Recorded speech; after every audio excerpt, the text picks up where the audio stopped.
welcome to Stamping with Melva. I'm here today to show you a card that I posted for Festive Fridays.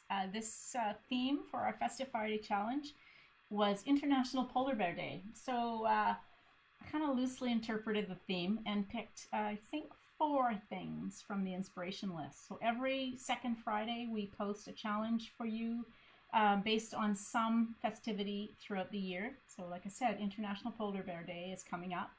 Who knew? And the inspiration list included things like blue, silver, embossed images of vellum, and those were what I chose off the list. There were others. There was snowflake. There was metallic thread. Can't remember what else there was, but the bear, of course. And I didn't have a bear stamp, so I couldn't use that. So this was my interpretation for the Festive Friday Challenge this time. So let me switch over to my desktop and I'll show you my card and we'll get started. Okay, so let me just, this is my card. As you can see, I chose blue, silver, embossed, because I've embossed the sentiment as well as the lighthouse, and then I have a piece of vellum. So, I don't know, polar bears are nautical, in the water, so this is kind of my take on this. So let me just get my supplies. Actually, first of all, I'm using the Sailing Home bundle from Stampin' Up. This is in the annual catalog. So I'm using this beautiful lighthouse as well as the congrats and then this sentiment, and also this label and the lighthouse die that coordinate with the stamp set. And now I've got a piece of Night of Navy. All of the measurements and written instructions for making this card are on my blog, and there is a link to my blog underneath this video. So you don't have to scramble to write the measurements down. But this piece is cut 5.5 by 8.5 and folded in half to form your card base. Now I have a piece of, this is beautiful Hydrangea Hill Mercury glass acetate. I think that's what it's called. One side is, it's either pink or purple or silver on the back side. Now, this back side, the silver side, has if I can get it, sometimes I can't get it off. It has a plastic, maybe I've taken it off of this one already. Sometimes I wonder whether I've taken it off when I can't actually get it. But take your piercing tool. I might have taken this off. Oh, no, I didn't. Okay, take the pointy end of your take your pick tool and just get underneath this little piece of plastic that protects it. So on mine, I'm going to use the silver side.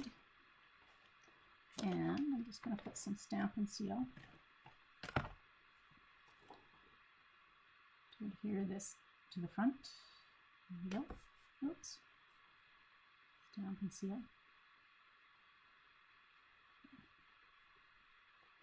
Okay, now what I'm going to do, I'm going to stamp my lighthouse and my sentiment, and I'm going to use Versamark ink. And then I'm going to use silver embossing powder. So I'm going to take this piece of, I've just got a kind of scrap piece of Night of Navy, and I'm going to stamp my lighthouse image. I'm going to get a piece of scrap paper to catch my embossing powder. So there we go. Okay, now I'm going to just move that off to the side so I don't dump it, and that off to the side. And at the same time, I'm going to stamp my sentiment.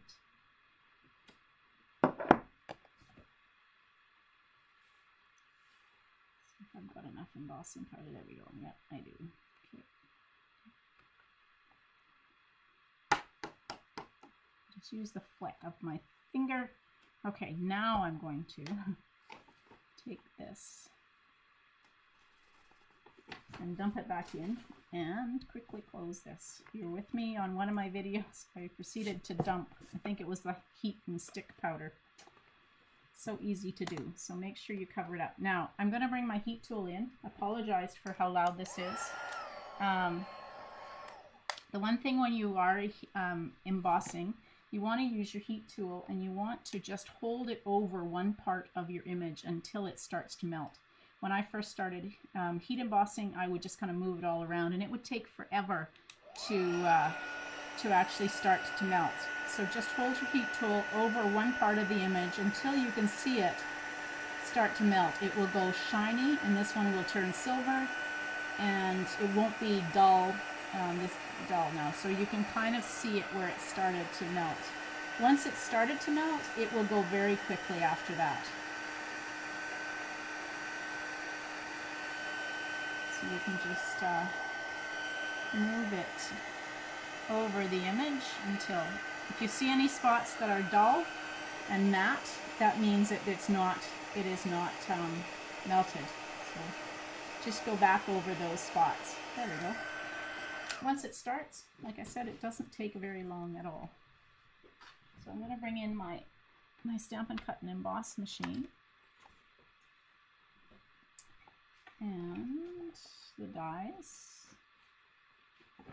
As I said, I'm using the lighthouse die to cut out, of course, the lighthouse, and the label die to cut out the sentiment.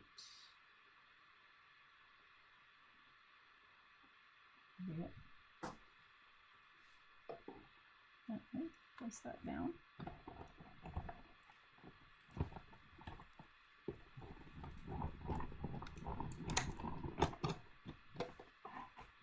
Okay, so I've got my lighthouse and my label.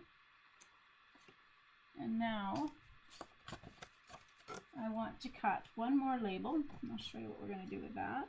And where's my vellum? There it is. I know I had a smaller piece of this, but okay. So we'll do. There's my vellum.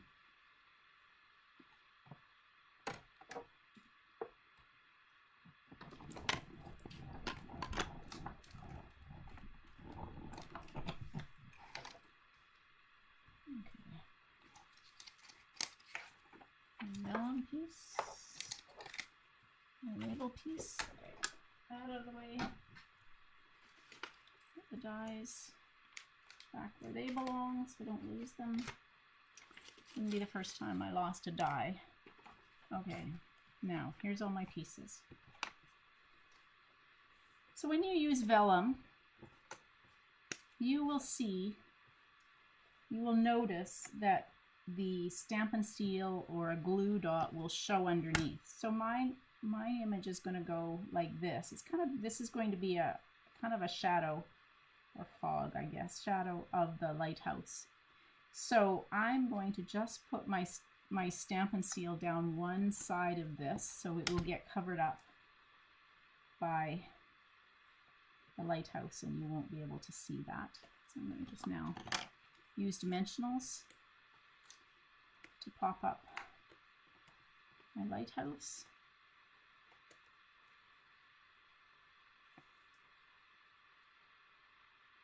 And that just will go over top like that.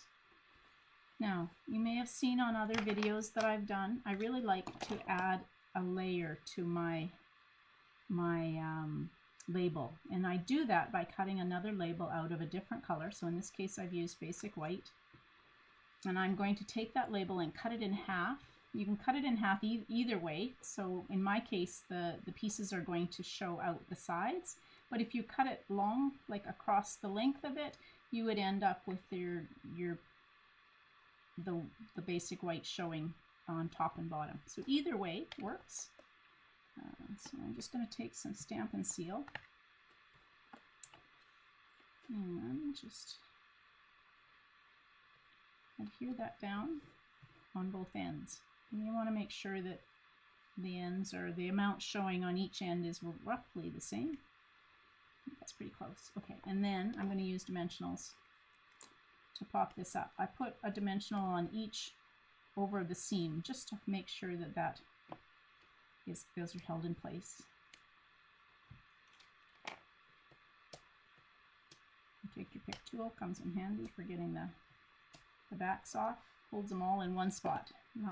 Don't need that all the time, but I really should, because I find backs, dimensional backs, all over the place. Okay, so that is my card. I thought I had oh, that's the front of my card. So here is a piece. I've got a piece of basic white. This is cut 4 inches by 5 1/4.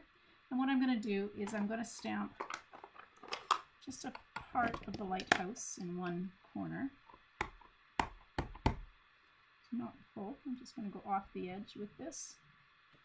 Like that. And then I have this congrats stamp that is part of the stamp set. There we go. For the inside.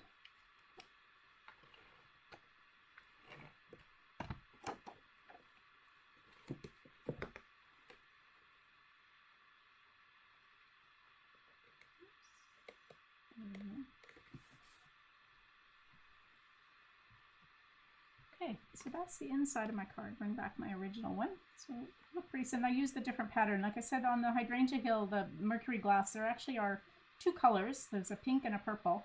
Might be 3 colors, because I think there might be a dark purple, a light purple. But there are 2 patterns, and so this is the more detailed pattern, and then the more open spots. But both are really pretty.